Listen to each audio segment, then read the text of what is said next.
नमस्कार, जय जोहार।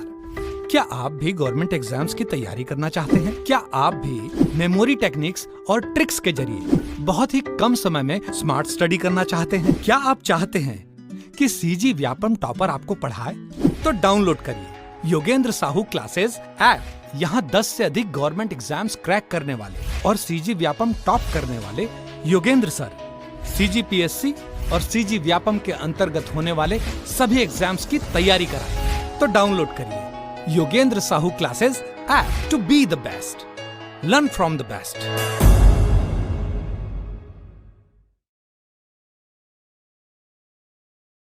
कोई भी सपना साकार करने के लिए सबसे जरूरी है सही कोच का होना। चुनिए Yogendra Sahu classes first rank को और करे अपने सीजी व्यापम CGPSC का सपना साकार। Download the app now. Hello everyone, मैं सौरभ देवांगन आप सभी का स्वागत करता हूं योगेंद्र साहू ऑनलाइन क्लासेस पे। एंड आज से हम लोग आधुनिक भारत के इतिहास के ऊपर MCQs करेंगे। एंड मैं आपको बता देना चाहता हूं, अगर आप सीजी व्यापम का प्रिपरेशन कर रहे हैं या CGPSC का प्रिपरेशन कर रहे हैं, दोनों की दृष्टि से ये जो भी क्वेश्चंस आपके सामने आएंगे, MCQs आएंगे, वो सारे इंपॉर्टेंट होंगे एंड आपका अच्छा खासा रिविजन भी हो जाएगा एंड आपका प्रिपरेशन भी काफ़ी अच्छा हो जाएगा। तो चलिए शुरू करते हैं। सबसे पहले देखते हैं प्लासी का युद्ध लड़ा गया था। ठीक है, कौन से वर्ष में लड़ा गया था? यहाँ पर आप आंसर देख पा रहे होंगे 1757 में। प्लासी के युद्ध के बारे में थोड़ा डिस्कशन कर लेते हैं। प्लासी का युद्ध किन के बीच हुआ था, है ना? जून 1757 में ये हुआ था प्लासी का युद्ध, और अंग्रेजों, ठीक है, अंग्रेजों और किसके बीच हुआ था? सिराजुद्दौला के बीच में हुआ था। ठीक है, उस समय अंग्रेजों की जो सेनापति हुआ करते थे वो कौन थे? रॉबर्ट क्लाइव हुआ करते थे। ठीक है, आपको याद होगा अच्छे से। चलिए आगे देखते हैं। सिराजुद्दौला लॉर्ड क्लाइव द्वारा किस युद्ध में परास्त हुए थे? अभी हमने देखा प्लासी के युद्ध में परास्त हुए थे। ठीक है, ओके, आगे देखते हैं। भारतवर्ष में ब्रिटिश साम्राज्य का संस्थापक कौन था? अभी हमने देखा प्लासी का युद्ध किसके किसके बीच में लड़ा गया था? रॉबर्ट क्लाइव और सिराजुद्दौला। तो ऑब्वियस सी बात है, लॉर्ड क्लाइव ही उस समय अगर जीतेंगे तो लॉर्ड रॉबर्ट क्लाइव जो थे वही उसके क्या होंगे? संस्थापक होंगे। आगे देखते हैं। प्लासी की युद्ध मैदान कहाँ स्थित है? अभी हम बात कर रहे थे, ये जो भी सारा चीज़ हो रहा था बंगाल के अराउंड हो रहा था। ठीक है, तो बंगाल के अराउंड हो रहा था, ऑब्वियस सी बात है पश्चिम बंगाल ही इसका आंसर होगा। आगे देखते हैं। निम्न में से किसने अपनी राजधानी मुर्शिदाबाद से मुंगेर स्थानांतरित किया था? अब बहुत बड़ा ये क्वेश्चन है एंड यहाँ पर आंसर तो आप देख पा रहे होंगे, लेकिन इसके पीछे मैं आपको कारण बता रहा हूँ। ठीक है, जैसे यहाँ पर प्लासी का युद्ध हुआ था, है ना, 1757 में। ठीक है, तो उस समय जो उसके बाद जो भी मतलब यहाँ पर राजा बने थे, कौन? मीर कासिम जो बने हुए थे, वो ये इस चीज़ को देख रहे थे कि कहीं ना कहीं बोलना चाहिए कूटनीतिक और बहुत सारी चीज़ें यहाँ पर हो रही है, षड्यंत्र हो रहा है। कहाँ के अराउंड बोलना चाहिए? बंगाल के अराउंड। ठीक है, तो उन्होंने बोला भाई अगर मैं इस आसपास यहाँ पर रहूँगा ना, मुर्शिदाबाद में भी बोलना चाहिए, वो कहीं ना कहीं वो देख पा रहे थे कि षड्यंत्र रच रहे हैं, अंग्रेज प्लान कर रहे हैं कि भैया इसको हटाना है, ऐसा कुछ। ठीक है, क्यों? एक कारण मैं आपको बता दे रहा हूँ क्यों। इनमें सबसे बड़ा एक रीज़न था व्यापार। ये जो मीर कासिम हुआ करते थे ना, इन्होंने सभी व्यापारियों को शुल्क, जो सीमा शुल्क जो हुआ करता था, तो उसमें बोल दिया भैया सीमा शुल्क रहित व्यापार आप कर सकते हैं। ठीक है, उसकी अनुमति दे दी। अब देखो कहीं ना कहीं जो अंग्रेज थे वो जीत गए थे। उसके बाद उन्होंने किसको बनाया था? ये अपने बोलना चाहिए किसको शासन करने दिया था? मीर जाफर को बोला था। अब इसके पीछे भी कहानी आपको आगे बताऊंगा मैं।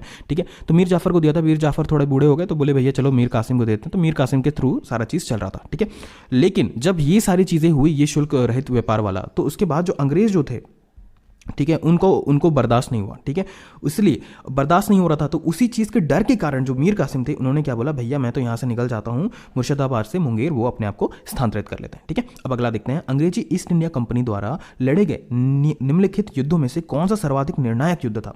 अब इसका आंसर है बक्सर की लड़ाई। कारण बात करते हैं इसके पीछे। ठीक है, तो बक्सर की लड़ाई जब हुई थी वो थी 1764 में हुआ था। ठीक है, किसके बीच में हुआ था? अंग्रेजों के बीच में और ये बोलना चाहिए मीर कासिम, मुगल बादशाह शाह आलम द्वितीय, ठीक है, शाह आलम द्वितीय, और उसके बाद अवध के नवाब कौन थे? शुजाउद्दौला के बीच में हुआ था। ठीक है, और उस समय जो बात कर रहे हैं, उस समय जो अंग्रेजों के जो सेनापति थे वो कौन थे? Hector Munro. ठीक है, हेक्टर मुनरो। अब मैं आपको कारण बताना चाहता हूँ, कहीं ना कहीं ये जो बक्सर का युद्ध था वो क्यों इंपॉर्टेंट हो जाता है। देखो, प्लासी का जो युद्ध हुआ था वो कहीं ना कहीं कूटनीतिक जीत था। कैसे कूटनीतिक जीत था उसके बारे में डिस्कशन कर लेते हैं। प्लासी का युद्ध जो था वो कूटनीतिक इसलिए हुआ करता था क्योंकि उस समय मीर जाफर जो था, मीर जाफर को अंग्रेज अपने साइड ले लेते हैं, मीर जाफर को अंग्रेज अपने साइड ले लेते हैं। ठीक है, अब वो उस समय सिराजुद्दौला के क्या हुआ करते थे? सेनापति हुआ करते थे, उसको अपने साइड ले लेते हैं। ठीक है, तो उसी के कारण ये सारी चीज़ें प्रॉब्लम होती है।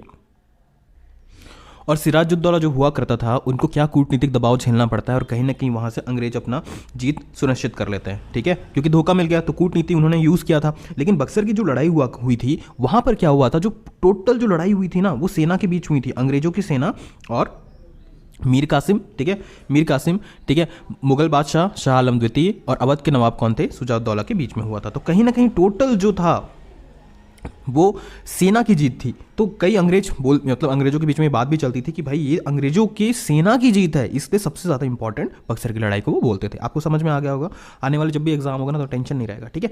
अब देखते हैं, थोड़ा सा आगे भी बढ़ के बात करते हैं, क्योंकि मैं यहाँ पर मैंने मिक्स क्वेश्चन बनाया है ताकि, है ना, ऐसा कई बार होता है कि सारा चीज़ हम टॉपिक के थ्रू चलते रहते हैं ना, तो एग्जाम में तो टॉपिक के थ्रू आता नहीं है, ठीक है। तो मैं क्यों ना थोड़ा सा मैंने मिक्स करके भी बनाया है ताकि आपका थोड़ा सा कन्फ्यूजन भी बने रहे और साथ साथ में डाउट भी क्लियर होते रहे, ताकि एग्जाम में आप आराम से क्लियर कर पाओ, ठीक है। तो 1857 के विद्रोह में भारत का गवर्नर जनरल कौन था, उस समय थे लॉर्ड कैनिंग, ठीक है।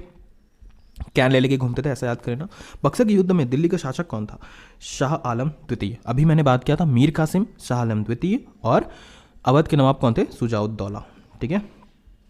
इसको याद करने की एक टेक्निक आपको बता देता हूँ, ट्रिक्स, क्योंकि योगेंद्र साहू ऑनलाइन क्लासेस में हम लोग सारे ट्रिक्स के ऊपर बात करते हैं, ठीक है। तो 3 लोग लड़ाई किए थे, कौन, मीर कासिम, एक मिनट, मीर कासिम, ठीक है, उसके बाद कौन था, मीर कासिम थे, उसके बाद कौन थे, शाह आलम द्वितीय थे, उसके बाद कौन थे, सुजाउद्दौला थे। इसको याद करेंगे, एक टेक्निक आपको बता रहा हूँ। जैसे मॉर्निंग होता है, ठीक है, मॉर्निंग में है ना अलार्म बहुत बजते रहता है, तो दिमाग खराब नहीं हो जाता कई बार, अरे यार इतना अलार्म बज रहा है, सोने का मूड कर रहा है, वैसे ठंड का समय चल रहा है, नहीं यार मेरे को सोना है, ठीक है। तो उस समय हम क्या बोलते हैं यार, कसम से अलार्म को सुझा दूंगा, क्या बोल रहा हूँ मैं, कसम से अलार्म को सुझा दूंगा, ठीक है। तो कसम से याद कर लेंगे कासिम, ठीक है, कासिम। उसके बाद, ठीक है, शाह आलम से याद कर लेंगे अलार्म, ठीक है, आलम मतलब अलार्म से याद कर लेंगे शाह आलम, ठीक है। उसके बाद सुजाउद्दौला के लिए क्या करेंगे, सुझा दूंगा, ठीक है, एक मिनट कहाँ गया, हाँ, सुझा दूंगा के लिए सुजाउद्दौला, ठीक है, याद हो जाएगा, बिल्कुल याद हो जाएगा, क्या टेंशन है, ठीक है। उसके बाद देखते हैं बक्सर की लड़ाई के समय बंगाल का नवाब कौन था। बंगाल का नवाब उस टाइम था मीर जाफर। देखो यहाँ पर बहुत बड़ा कंफ्यूजन हो सकता है, मैं आपको बता दे रहा हूँ, कई लोग के दिमाग में होगा मीर कासिम था, ठीक है, वहाँ का नवाब हुआ करता था, लेकिन मैंने आपको बताया कि व्यापारियों की सीमा जो शुल्क थी उसकी वो मुक्त कर दिया था, तो उसके बाद मीर कासिम से हटाकर फिर से मीर जाफर को दे दिया गया था, क्या, ये जो पूरा शासन उनको दे दिया गया था, ठीक है, नवाब उनको बना दिया गया था। इसी कारण ये मतलब जो लड़ाई हुई थी इसी कारण हुई थी, ठीक है। तो इसका आंसर है मीर जाफर, ठीक है। आगे देखते हैं, ओके, आगे देखते हैं। निम्नलिखित में से जिस एक शासक ने ईस्ट इंडिया कंपनी की दीवानी प्रदान की थी वह था शाह आलम द्वितीय। इसका कारण मैं आपको बता दे रहा हूँ, इलाहाबाद की संधि हुई थी। अब ऑब्वियस बात है, जब ये लड़ाई होगी तो इसमें से शाह आलम और सुजाउद्दौला जो थे उनके बीच में सारा मतलब सब मिलके सारा संधि वंधि सारा चीज़ हुआ था। तो इलाहाबाद की संधि हुई थी अंग्रेजों और मुगल बादशाह शाह आलम द्वितीय के बीच में 12 अगस्त 1765 में हुआ था, ठीक है। तो उस समय जो दीवानी थी, किसका किसका दीवानी दिया था, उड़ीसा, बिहार और बंगाल का। उड़ीसा, बंगाल, 1 मिनट, ठीक है, बंगाल और बिहार का दीवानी उन्होंने दिया था, ठीक है। ओके, आगे देखते हैं। 1765 में ईस्ट इंडिया कंपनी के बंगाल की दीवानी किसे प्रदान की थी, तो मुगल सम्राट शाह आलम, ठीक है, मुगल सम्राट शाह आलम द्वितीय, ठीक है। ओके, आगे बढ़ते हैं। किस गवर्नर के कार्यकाल में ईस्ट इंडिया कंपनी को शाह आलम द्वारा बंगाल, बिहार और उड़ीसा की दीवानी अधिकार में मिला था, ठीक है। तो मैंने बताया रॉबर्ट क्लाइव उस समय क्या हुआ करते थे, गवर्नर हुआ करते थे, उन्हीं के टाइम में ये सारा चीज हुआ था, ठीक है। ओके, आगे बढ़ते हैं। 1857 में किसने इलाहाबाद को आपातकालीन मुख्यालय बनाया था, तो उस समय कौन थे, गवर्नर जनरल लॉर्ड कैनिंग, और उन्होंने बनाया था। ओके, आगे देखते हैं। 1857 के विद्रोह में मुख्यतः किस कारण से असफल रहा। अब देखते हैं यहाँ पर कारण, हिंदू मुस्लिम एकता की कमी। क्या आपको लगता है हिंदू मुस्लिम एकता की कमी उस समय की प्रॉब्लम थी? नहीं। किसी सामान्य योजना और केंद्र संगठन की कमी? बिल्कुल हो सकता है। आगे देखते हैं। इसके प्रभाव को सीमित क्षेत्र थे, ये भी थोड़ा बहुत कारण है। और जिम्मेदारी की सहभागिता? नहीं, मैं आपको बता दे रहा हूँ, चाह रहा हूँ इसका आंसर है किसी सामान्य योजना और केंद्रीय संगठन की कमी। उस समय क्या था, कोई प्लानिंग सही तरीके से नहीं था, ठीक है। विद्रोह तो हम कर चुके थे, लेकिन कोई सही तरीके से प्लानिंग नहीं हो पा रहा था। और केंद्रीय संगठन जैसे संगठित होते हैं ना, जैसे सुभाष चंद्र बोस ने संगठित किया सारे मतलब लोगों को, है ना, संगठन की कमी थी। सब अपने अपने में झगड़ रहे थे, मतलब उधर झांसी की लड़ाई हो रही थी, झांसी की रानी वाली लड़ाई हो रहा था, कहीं ना कहीं अलग अलग जगह पे अपना अपना झड़प हो रहा था। लेकिन केंद्रीय संगठन की कमी, प्रॉब्लम में वही सबसे बड़ी थी, इसी कारण वो ये जो विद्रोह था 1857 का, वो असफल हो गया। आगे देखते हैं, वंदे मातरम गीत किसने लिखा था? तो वंदे मातरम गीत लिखा था बंकिम चंद्र चटर्जी ने, और जनगण मन किसने लिखा था? रविंद्रनाथ टैगोर। ठीक है, तो इसको अच्छे से याद रखना, कई बार लोग कंफ्यूज हो जाते हैं। ठीक है, निम्नलिखित में से किस कारण से भारत में 20वीं सदी के आरंभ में नील की खेती का ह्रास हुआ? अभी आप ही बताइए, ये क्वेश्चन में मैंने जानबूझ के आंसर नहीं डाला है। ठीक है, नील के उत्पादकों में अत्याचारी आचरण के प्रति काश्तकारों का विरोध, क्या ये हो सकता है? नहीं। ठीक है, नई खोज के कारण विश्व बाजार में इसका अलाभकार होना प्रोबेबली हो सकता है। देखते हैं, नील की खेती में राष्ट्रीय नेताओं द्वारा विरोध किया जाना, ठीक है, और उत्पादकों के ऊपर सरकार का नियंत्रण। मैं आपको आंसर बताना चाहता हूं, इसका आंसर है सेकंड नंबर, नई खोजों के कारण विश्व बाजार में इसका अलाभकार होना। ठीक है, उस समय कहीं ना कहीं नई टेक्नोलॉजी डेवलप हो रही थी। ठीक है, और पहले जब भारत के जो किसान हुआ करते थे उनको नील की खेती करने के ऊपर मजबूर किया जाता था। ठीक है, तो उन्होंने देखा भाई हमारे पास टेक्नोलॉजी अच्छी है, तो क्यों ना टेक्निकल तरीके से हम लोग ये जो कलर करते हैं कपड़े की, उसको क्यों ना उसी तरीके से किया जाए, और इस नई ये जो खोजों के कारण ही विश्व बाजार में इसका अलाभकार होना ही सबसे बड़ा कारण होता है। ओके, नाउ कूका आंदोलन को किसने संगठित किया था? तो इसका आंसर है गुरु राम सिंह। ठीक है, और ये कूका आंदोलन कहाँ हुआ था? पंजाब में हुआ था, ये याद रखिएगा। ठीक है, अगला देखिए, यहाँ पर क्वेश्चन ही आ गया, कूका आंदोलन की नींव कहाँ पड़ी थी? तो कहाँ पड़ी हुई थी? पंजाब में। ठीक है, उसके आगे देखते हैं, भारत में सर्वप्रथम कौन यूरोपीय व्यापारी आया था? ठीक है, कौन मतलब यहाँ पर यह है कि कौन मतलब पुर्तगाली था, अंग्रेजी था, डच था या फ्रांसिस था? तो वो था पुर्तगाली। और कौन आया था? नाम तो आपको पता ही होगा, दिमाग में आ ही गया होगा। ठीक है, वास्को डिगामा। ठीक है, तो भारत आने वाला पहला पुर्तगाली व्यापारी कौन था? वो था वास्को डिगामा। क्या खोजने आया था? है ना, यहाँ पर मसाला खोजने आया था। ऐसे बहुत सारी चीज़ें थी, लेकिन मसाला उसकी प्रमुख दिमाग में रहता था। ठीक है, और बंगाल के द्वैत शासन की नींव, ठीक है, किसने रखी थी? तो रॉबर्ट क्लाइव ने रखी थी। ठीक है, अगला देते हैं, बंगाल के द्वैत शासन को किसने समाप्त किया था? ठीक है, यहां पर देखिए, बंगाल में द्वैत शासन की नींव किसने रखी थी? क्लाइव ने रखी थी। उसके बाद भारत आने वाला, सॉरी ये इधर आ गया। ठीक है, क्लाइव ने रखा था सबसे पहले, और बंगाल में द्वैत शासन समाप्त किसने किया था? तो वो था हेस्टिंग। ठीक है, वॉरेन हेस्टिंग। ठीक है, हेस्टिंग। ठीक है, तो इसको कैसे याद करेंगे मैं आपको बता दे रहा हूँ। ठीक है, क्लॉक देख के, ठीक है, क्लॉक को पहले देखे और उससे हेजिटेट किए। ठीक है, तो स्टार्ट करने वाला कौन था? क्लॉक, और उससे हेजिटेट हुए तो कौन था? Warren Hasting. ठीक है, उसके बाद देखते हैं, ईस्ट इंडिया कंपनी की स्थापना कब हुई थी? तो 1600 ईस्वी में हुई थी। ठीक है, आगे देखते हैं, बंगाल में ईस्ट इंडिया कंपनी को 3000 रुपए वार्षिक देने के बदले निःशुल्क व्यापार का अधिकार कब मिला? तो ये मिला था 1717 में। ठीक है, आगे देखते हैं, किस संधि के अंतर्गत ईस्ट इंडिया कंपनी को बंगाल, बिहार एवं उड़ीसा की दीवानी मिली थी? तो वो था इलाहाबाद की प्रथम संधि 1765 के बीच में। और ये किनके किनके बीच में हुआ था? अंग्रेज और मुगल बादशाह शाह आलम द्वितीय के बीच में। ठीक है, और कारण क्या था? बक्सर का युद्ध। आपको अच्छे से याद होगा। ओके, सहायक संधि किसने लागू किया था? तो सहायक संधि लागू किया था लॉर्ड वेलोजली ने। ठीक है, आगे देखते हैं, सहायक संधि पर हस्ताक्षर करने वाला पहला राज्य कौन था? तो हैदराबाद ने बोला भैया चलो यार मैं ही सबसे पहले कर लेता हूं, तो हैदराबाद ही था जिसने सबसे पहले इसमें सहायक संधि में हस्ताक्षर किया था। ठीक है, उसके बाद आगे देखते हैं, प्लासी का युद्ध किन दो पक्षों के बीच हुआ था? तो प्लासी का युद्ध सबसे सर्वप्रथम युद्ध था और सिराजुद्दौला और अंग्रेजों के बीच में हुआ था। कारण मैंने आप लोगों को बता दिया था। ठीक है, ओके, आगे देखते हैं। ठीक है, अब बक्सर की लड़ाई में मीर कासिम का साथ किसने दिया था? ठीक है, तो बक्सर की लड़ाई पे जो 3 लोग थे, मैंने अभी आपको बताया था, एक आपको ट्रिक भी बताया था। ठीक है, क्या बताया था? कसम से अलाम को सुझा दूंगा। ठीक है, ठीक है, तो मीर कासिम, कसम आ गया। ठीक है, तो अलाम आ गया, अलाम और सुझा दूंगा। ठीक है, दोनों आ गए, तो ए बी से ए बी दोनों हो गया। तो ट्रिक के हिसाब से काम चलेगा, बिल्कुल चलेगा, क्या दिक्कत है? ठीक है, आगे देखते हैं, जेम्स प्रथम का राजदूत जो जहांगीर के दरबार में आया था कौन था? तो वो था सर टॉमस रे। सर बोलते थे अपने आप को। ठीक है, कोलकाता नगर की नींव किसने रखी थी? तो जॉब चारनाक ने रखा था। ठीक है, तो ऐसा याद करना, चाणक्य ने रखा था, ऐसा टाइप को कर लेना, मतलब ट्रिक के बेस में बता रहा हूं, तो चारनाक ऐसा करके याद आ जाएगा। ठीक है, पुर्तगालियों ने बीजापुर के शासक यूसुफ आदिल शाह गुआ कब छीना? ठीक है, तो ये कब छीना? 1510 में ईस्वी में। ठीक है, कौन विदेश आक्रमणकारी भारत में कोहिनूर हीरा तथा मयूर सिंहासन उठा ले गया था? तो कौन था? नादिर शाह। नादिंदा नादिंदा नाच नचा देंगे वाला नादिर शाह, ठीक है, तो नादिर था, ठीक है। अब चलिए मैं एक बीच में आपको कुछ बातें बताना भी चाहता हूँ। सबसे पहले तो मैं आपको बोलूँगा कि है ना, इस चैनल को सब्सक्राइब कर लीजिएगा, ठीक है। सब्सक्राइब करना बहुत इंपॉर्टेंट है, क्यों? क्योंकि हम लोग आने वाले टाइम में बहुत सारे ऐसे वीडियोस लाएंगे, MCQs लाएंगे, जिससे आपका प्रिपरेशन बहुत अच्छा होगा। अभी PSC का एग्जाम होने वाला है, ठीक है, उसके बाद व्यापम बहुत सारे एग्जाम लेने वाला है, ठीक है। तो इसके लिए मैं आपको बोलूँगा, तो सबसे पहले इसको सब्सक्राइब कर लीजिएगा, बेल आइकन दबा दीजिएगा ताकि नोटिफिकेशन आ जाए। चलिए, ये तो हर कोई बोलता है, मैं आपको रीज़न बताना चाहता हूँ कि इस चैनल को सब्सक्राइब करने का, एंड साथ साथ में हम जो योगेंद्र साहू क्लासेस आपको दे रहा है वो उसका इंपॉर्टेंस मैं आपको समझाना चाहता हूँ। देखिए, कहीं ना कहीं क्या होता है कि आपने सुना होगा, कई लोग होंगे जो ना 3-3, 4-4, 5-5, 6-6 साल से प्रिपरेशन कर रहे हैं, लेकिन उनका गवर्नमेंट जॉब नहीं लग रहा है, ठीक है।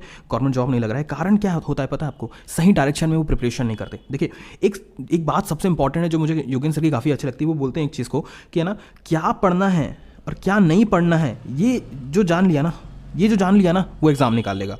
सर ने अभी तक अराउंड 16 से 17 एग्ज़ाम निकाला है, मजाक नहीं होता यार। 16-17 एग्ज़ाम क्या होता है, ठीक है, टॉप भी किया उन्होंने, ठीक है। तो अगर वो कोई चीज़ बोल रहे हैं तो ऑब्वियस बात है, अगर कोई टॉपर कोई किसी चीज़ को बोल रहा है, इसका मतलब उन्होंने उस चीज़ को अप्लाई किया होगा, तभी तो बोल रहे हैं, ठीक है। तो मैं आपको ये बोलना चाहता हूँ कि अगर वो आपको सही मेंटोरशिप देंगे, देखिए मैंने आपको बोला चाणक्य जो था, ठीक है, मैं आपको क्या बोलना चाहता हूँ, चाणक्य, ठीक है, चाणक्य थे, उसी के बेस पे सारा चीज़ जो बोलना चाहिए इतिहास बना था, ठीक है। और उसके अलावा मैं आपको बोलना चाहता हूँ, द्रोणाचार्य की मैं बात करना चाहता हूँ, चाणक्य मेरे मुंह से निकल गया, ठीक है। तो द्रोणाचार्य जो थे, ठीक है, द्रोणाचार्य के बेस में ही तो अर्जुन बने थे ना, ठीक है, द्रोणाचार्य के बेस में ही तो अर्जुन बने थे, ठीक है। तो अर्जुन, ठीक है, अर्जुन नहीं होते अगर द्रोणाचार्य नहीं होते। मैं फिर से बोलना चाहता हूँ, अर्जुन नहीं होते अगर द्रोणाचार्य नहीं होते, ठीक है। अभी रिसेंट में रेलवे का जो एग्ज़ाम हुआ था, उसमें काफ़ी लोग, हाँ बोलना चाहिए, योगेंद्र साहू क्लासेस से उनकी जॉब लगी, ठीक है, मतलब उन्होंने सारा चीज़ को पार कर लिया, जॉब लगा लिया। तो मैं आपको बताना क्या चाहता हूँ, एक बहुत बड़ा रीज़न, ठीक है, आपको मेंटोरशिप लेना बहुत ज़रूरी है, और क्या पढ़ना है क्या नहीं पढ़ना है इसका बहुत ज़रूरी है। और दूसरा चीज़ क्या है, कई लोग ऐसे हैं कि बहुत साल से मतलब प्रिपरेशन कर रहे हैं और वो उनको याद नहीं हो रहा है, मतलब वो भूल जाते हैं एग्जाम में क्या करना है कैसा करना है, वो भूल जा रहे हैं। कारण क्या है? ट्रिक्स का नहीं होना, ठीक है। ट्रिक्स याद करने का भी ट्रिक, यार इतिहास बोलो या आप बोलना चाहिए ये अपना जियोग्राफी बोलो, या जितने भी सारे सब्जेक्ट्स हैं उसमें कहीं ना कहीं ट्रिक लगाने की ज़रूरत है। अगर आप नहीं लगाओगे ट्रिक्स ना, तो मैं आपको बता दे रहा हूँ, आप भी एग्जाम में जाओगे और बोलोगे अरे यार उसका क्या था, और आपको याद नहीं होगा और आपका दिमाग हिल जाएगा और वहाँ पर क्वेश्चंस नहीं बनेंगे, फिर वो होगा। और हर बार हर एग्जाम बहुत इंपॉर्टेंट होता है, तो मैं आपको इसलिए बोल रहा हूँ, ज़्यादा कुछ नहीं है यार, ज़्यादा महंगा भी नहीं है। घर बैठे बैठे अगर आपको लग रहा है 1.5x 1.2x, ठीक है, 1.25x 2x में भी आप देख सकते हैं सारे कोर्स को, उसका पूरा नोट्स अवेलेबल है आपके लिए। और नोट्स इतना इंपॉर्टेंट मैं आपको बताना चाहता हूँ, बहुत सारे मैं मतलब ये एक बहुत ही मतलब पर्सनल फीलिंग है ये। आप बुक लेने जाओगे मार्केट में, ठीक है, कोई सी बुक लोगे, मोटी मोटी बुक है, आप कंप्लीट ही नहीं कर पाओगे। कंप्लीट करना भी चाहोगे एग्जाम के पहले, आपको लगभग साल भर लग जाएगा, पूरा याद वाद करने में साल 2 साल 3 साल लग जाएगा। लेकिन जो नोट्स है ना, नोट्स सर के द्वारा दिया हुआ जो नोट्स है, ठीक है, वो इतना इंपॉर्टेंट नोट्स है। अगर आप सिर्फ उसी नोट से करते हो, खुद से ही पढ़ लोगे तो होता है, बट सही ट्रिक से अगर आप योगेंद्र सर के साइड से जो कोर्स है उससे ही पढ़ोगे ना, तो आपका जो एग्जाम निकलेगा ना, आप देखना, आपको हो सकता है आप भी 1 2 3 4 एग्जाम आप भी निकाल लोगे, ठीक है। तो इसलिए ये कोर्स बहुत इंपॉर्टेंट है और मैं आपको एडवाइस करूंगा आज ही जाके इस कोर्स को लो, ठीक है, ताकि आप अपना प्रिपरेशन बहुत अच्छे आसानी तरीके से कर लो, ठीक है। और जो भी एग्जाम आए, पटवारी एग्जाम आए, SI का एग्जाम आए, हॉस्टल वार्डन का एग्जाम आया, जो भी एग्जाम आपका व्यापम का आएगा, उससे रिलेटेड सारे एग्जाम आपके निकल जाए, ठीक है। समझ में आ गया? ओके, चलिए आगे बढ़ते हैं, ठीक है। कहाँ पर थे? ये देख लिए थे, कौन विजय मयूर सिंहासन वाला देख लिए थे, नादिर शाह वाला देख लिए थे। भारत में आने वाले यूरोपीय व्यापारी कौन था? क्रमबद्ध करें, ठीक है। तो देखते हैं, सबसे पहले कौन आए थे? सबसे पहले आए थे पुर्तगाली, ठीक है। उसके बाद कौन आया था? डच आए थे। उसके बाद कौन आया था? फ्रांसीसी आए थे। उसके बाद कौन आया था? अंग्रेज आए थे, ठीक है। तो आंसर कौन सा होगा? बी आंसर सही होगा, ठीक है। लास्ट में अंग्रेज आए थे, ठीक है। प्रारंभ में यूरोपीय व्यापारी की रुचि किस व्यापार से अधिक थी? ठीक है, तो किसमें था? मसाले में। उनको मसाले में बहुत इंटरेस्ट था, ठीक है। यहाँ के टेस्ट बहुत अच्छा है, मार्केट में बहुत प्राइस मिलेगा, वो अपने यहाँ से मसाले उठा के ले जाते थे और अपने साइड बेच देते थे और उनको बहुत मुनाफा होता था। तो उनका मेन मोटो उस समय था मसाला, ठीक है। आगे देखते हैं, सती प्रथा को समाप्त करने का श्रेय किस गवर्नर जनरल को प्राप्त है? तो इसका आंसर है लॉर्ड विलियम बेंटिक, ठीक है। इसको याद करने का मैं आपको ट्रिक बता रहा हूँ। बैट नहीं होता, बैट बॉल, तो बैट से मार के लोगों को बोले कि भाई सती प्रथा बंद करो। क्यों? कहीं ना कहीं बोलना चाहिए, जब किसी की मृत्यु हो जाती थी तो उनके साथ उनकी जो वाइफ थी वो उनको सती होना पड़ता था, उनको जलना पड़ता था। और ये कहीं ना कहीं कई लोग बहुत सही मानते थे हिंदू रीति रिवाज के हिसाब से, और कई लोग बोलते थे कि गलत है, ठीक है। उसकी लाइफ जो है, उस औरत की लाइफ जो है, उस महिला की जो लाइफ है वो कहीं ना कहीं बर्बाद हो जाती है, ठीक है। और इसीलिए बैट से मार के, ठीक है, लॉर्ड विलियम बेंटिक ने इसे बंद करवा दिया, ठीक है। समाचार पत्रों में प्रतिबंध लगाने का श्रेय किसे प्राप्त होता है? तो ये श्रेय है चार्ल्स मेटकॉफ, ठीक है। ठीक है। भारत का अंतिम ब्रिटिश गवर्नर जनरल कौन था? ठीक है, ये तो याद ही होगा, लॉर्ड माउंटबेटन। ठीक है, ओके आगे बढ़ते हैं। ठीक है, भारतीय शिक्षा का मैग्ना कार्टा लिबर्टैटम, ठीक है, आज़ादी का महान चार्टर किसे कहा जाता है? तो इसे बोला जाता है वुड डिस्पैच को बोला जाता है। ठीक है, आगे देखते हैं।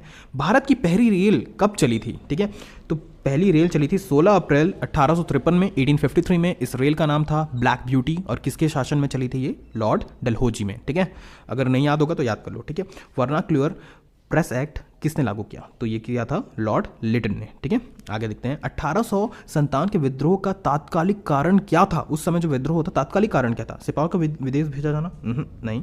ठीक है, सिपाहियों को कान में कुंडल तथा माथे में चंदन लगाने की रोक? नहीं, उतना नहीं था। ठीक है, सिपाहियों को भत्ता न देना? नहीं। ठीक है, सिपाहियों द्वारा चर्बी युक्त कारतूस का प्रयोग करना, ये तो एकदम इंपॉर्टेंट होगा, अच्छे से याद होगा। मंगल पांडे हमने मूवी देखा हुआ है। ठीक है, तो कहीं ना कहीं बाद में देखे होगा, मूवी का सीन होगा, वो जाते हैं, उनको ले जाते हैं मंगल पांडे को, और वहाँ पर जाके पता चलता है कि मतलब जो मांस के मतलब चर्बी के जरिए ये सारा चीज़ें कारतूस बनाया जा रहा है। तो कहीं ना कहीं वही सबसे इंपॉर्टेंट कारण था। मंगल पांडे को ये बहुत बेकार लगा था, क्योंकि बोलते नहीं मतलब वो ब्राह्मण वाला वो था, और बिल्कुल हम मतलब टेस्ट ही नहीं करते, हम खाते नहीं हैं, तो हम क्यों चर्बी युक्त कारतूस का उपयोग करें, और ये बहुत बड़ा कारण था। ठीक है, उस बाद देखते हैं मंगल पांडे किस सैन्य छावनी में विद्रोह किया था? तो किसमें किया था? बैरकपुर में। ठीक है, बैरक में बैठ के वो किया था, ऐसा टाइप याद करना, बैरक में बैठ के मंगल पांडे ने किया था। ठीक है, आगे देखते हैं। 10 मई 1857 में सिपाही विद्रोह कहाँ से प्रारंभ हुआ था? तो प्रारंभ हुआ था मेरठ से, और मंगल पांडे, यहाँ जो मंगल पांडे है ना, उन्होंने बैरकपुर से किया था। ठीक है, ऐसा कंफ्यूज मत होना। ठीक है, ठीक है। वहाबी आंदोलन के प्रवर्तक कौन थे? तो सैयद अहमद थे। ठीक है, उसके बाद आगे देखते हैं। बंकिम चंद्र चटर्जी द्वारा, ठीक है, आनंद मठ का संबंध किस विद्रोह से है? किस विद्रोह से है? तो ये सन्यासी विद्रोह से है। ठीक है, सन्यासी विद्रोह से। ठीक है, आगे देखते हैं। ब्रह्म समाज की स्थापना किसने की थी? ब्रह्म समाज की स्थापना की थी राजा राममोहन राय के द्वारा। ठीक है, आई थिंक ये लास्ट क्वेश्चन है। शुद्धि आंदोलन किसने चलाया था? ठीक है, तो दयानंद सरस्वती ने शुद्धि आंदोलन चलाया था। ठीक है, तो यहाँ पर हम लोग कंप्लीट करते हैं। ठीक है, और मैं आपको यहाँ बताना चाहता हूँ कि इस चैनल को सब्सक्राइब जरूर कर लीजिएगा, बेल आइकन दबा दीजिएगा, एंड जैसे मैंने बताया था योगेंद्र साई ऑनलाइन क्लासेस को ज्वाइन जरूर कीजिएगा, ताकि आपको ट्रिक्स के जरिए कम टाइम में, लिमिटेड टाइम में सारी चीज़ें याद करने, ट्रिक्स के साइड से तरीके से सारी चीज़ें याद हो जाएं, और आप अपना एग्जाम आने वाले टाइम में जितने भी व्यापम से रिलेटेड एग्जाम हो निकाल पाएं। ठीक है, थैंक यू सो मच।